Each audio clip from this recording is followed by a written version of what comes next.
नमस्कार, मैं विजय और आप देखना शुरू कर चुके हैं द उड़ता बिहार। आज हमारे स्टूडियो में मौजूद हैं सशक्त भारत न्यूज के रिपोर्टर अभिराज जी। अभिराज जी, आपका स्वागत है द उड़ता बिहार के स्टूडियो में। और आज की जो सिवान जिले की राजनीतिक स्थिति परिस्थिति है 2025 के विधानसभा को लेकर, उस पर क्या कहेंगे? बहुत बहुत धन्यवाद। मैं आपको और आपके जितने भी चैनल के श्रोता हैं सबको मैं प्रणाम करता हूं।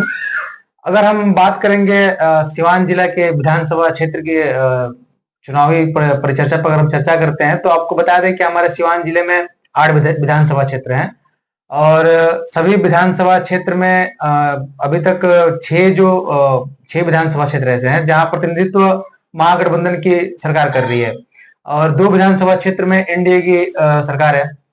और विकास की अगर बात करें तो 8 विधानसभा क्षेत्र जो है विकास के नाम से त्रस्त है, वहां विकास के नाम पे कुछ नहीं है। तो अगर हम 2025 विधानसभा चुनाव की बात करें तो मुझे जहां तक ऐसा लगता है, मेरा जो सर्वे है, मैंने जो पता किया है उस हिसाब से मुझे जहां तक लगता है कि 2025 विधानसभा चुनाव में जो इन 8 विधानसभा क्षेत्र की जनता है वो जनता नए चेहरे की तरफ अपना रुख करेगी, क्योंकि जितनी पार्टियां हैं अभी तक की, चाहे महागठबंधन की बात करें या फिर एनडीए की बात करें, वो विकास के नाम पे वो तो काम कर नहीं रहे। बस वो काम कर रहे हैं आपका जात धर्म और क्या बोलते हैं उसको, जाति के नाम पे बात कर रहे हैं। तो हमको जहां तक लगता है कि जो 8 विधानसभा की जो जनता है वो नए चेहरे की तरफ रुख करने वाली है।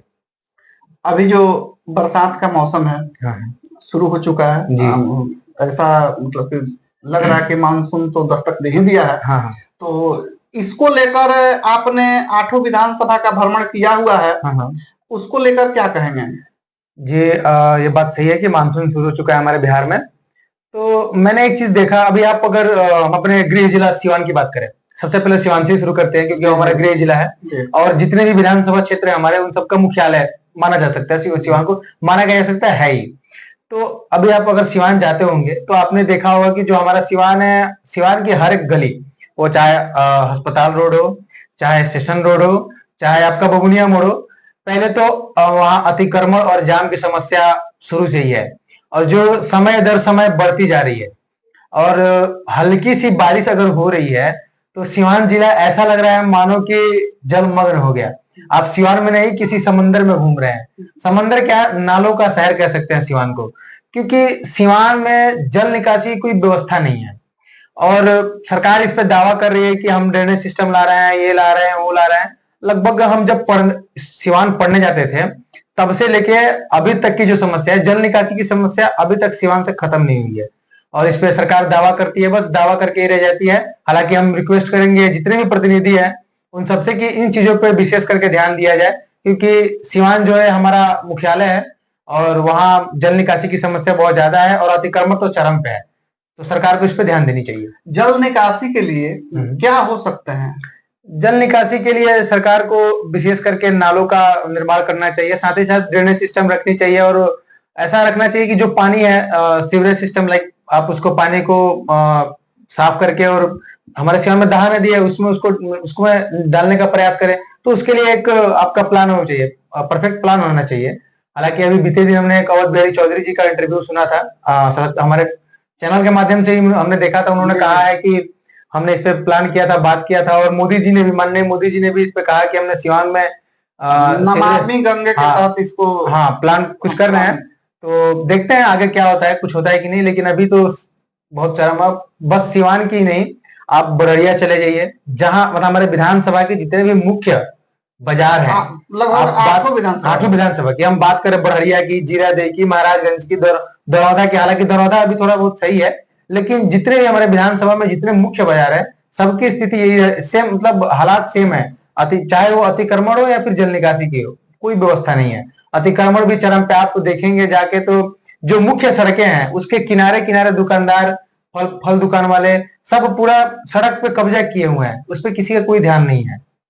अभी जो चुनाव की स्थिति है, लगभग चुनाव का बिगुल बज चुका है, सरकार ने कमर कस लिया है कि हम लोग को किस तरीके से चुनाव कराना है, क्या मुद्दा होना चाहिए, जातीय समीकरण क्या होना चाहिए, उस पर क्या कहेंगे? ये तो हम आपको बता देना चाहते हैं कि हमारे बिहार में जब चुनाव आता है तो विकास के ऊपर बात करने वाले बहुत कम लोग आपको दिखेंगे। जो जितने भी प्रतिनिधि आएंगे, चाहे वो किसी भी पार्टी के हो, सबसे पहले वो आएंगे तो बात करेंगे आप किस धर्म के हैं।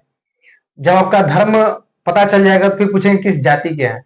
वहां वो आपसे ये नहीं कहेंगे कि हमें वोट दीजिए क्योंकि हम विकास करने आए हैं, हम आपके जात धर्म के हैं, आप हमको सपोर्ट कीजिए। और हम भी, जितने भी हमारी जनता है बिहार की, या फिर हम सिवान, बिहार की बात तो दूर है, हम अपने सिवान जिले की बात करें, जितनी भी जनता है वो जाति और धर्म के नाम पे वोट दे देती है। उसके बाद क्या होता है कि वो जीत के जाने के बाद विकास के नाम पे कुछ कार्य नहीं करते हैं, और सीधे जब कोई जातिगत समस्या आएगी वहां आपको दिखने में आएंगे प्रतिनिधि कि हाँ हम अपने जात के साथ है या फिर अपने धर्म के साथ है। तो ये बहुत बदहाली है, इस पे सरकार को ध्यान देना चाहिए कि विकास कार्य करें, जाति और धर्म के नाम पर राजनीति ना करें। बात करें शैक्षणिक संस्थाओं की, तो अभी तो सीवान में हम देख रहे हैं कि मेडिकल कॉलेज बन रहे हैं। जो सदर अस्पताल है उसकी स्थिति बहुत सुधरी है, चारों तरफ बिल्डिंगें बन गई है, डॉक्टर अवेलेबल हो गए हैं, और एजुकेशनल जो भी संस्था है दिन प्रतिदिन अलग अलग, जैसे सिवान में इंजीनियरिंग कॉलेज हो गया, मेडिकल कॉलेज हो गया, जो एक सूता फैक्ट्री था वहां पे भी इंजीनियरिंग कॉलेज लगभग सब कुछ रेडी है, बच्चों का एडमिशन भी हो रहा है, बच्चे पढ़ भी हो रहे हैं।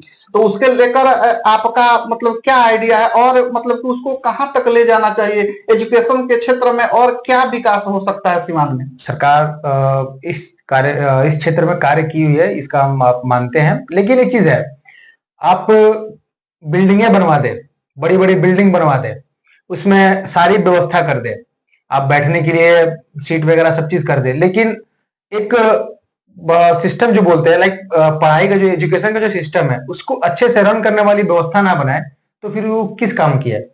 अगर हम बात करें मेडिकल की, हमारे महाराजगंज में ही एक बना हुआ है, आपको अस्पताल आपको पता होगा, जाके वहां आप देखिएगा, वहां मशीनरी सिस्टम जो होती है ना, जो आपको इक्विपमेंट होते हैं, जांच करने वाले इक्विपमेंट होते हैं, इलाज करने वाले इक्विपमेंट, करोड़ों के लगे हुए हैं इक्विपमेंट, लेकिन जनता को क्या लाभ हो रहा है उससे? उसको चलाने वाले ढंग के कोई डॉक्टर नहीं है, कोई उसके स्टाफ नहीं है, तो वो तो सड़ ही रहे हैं ना।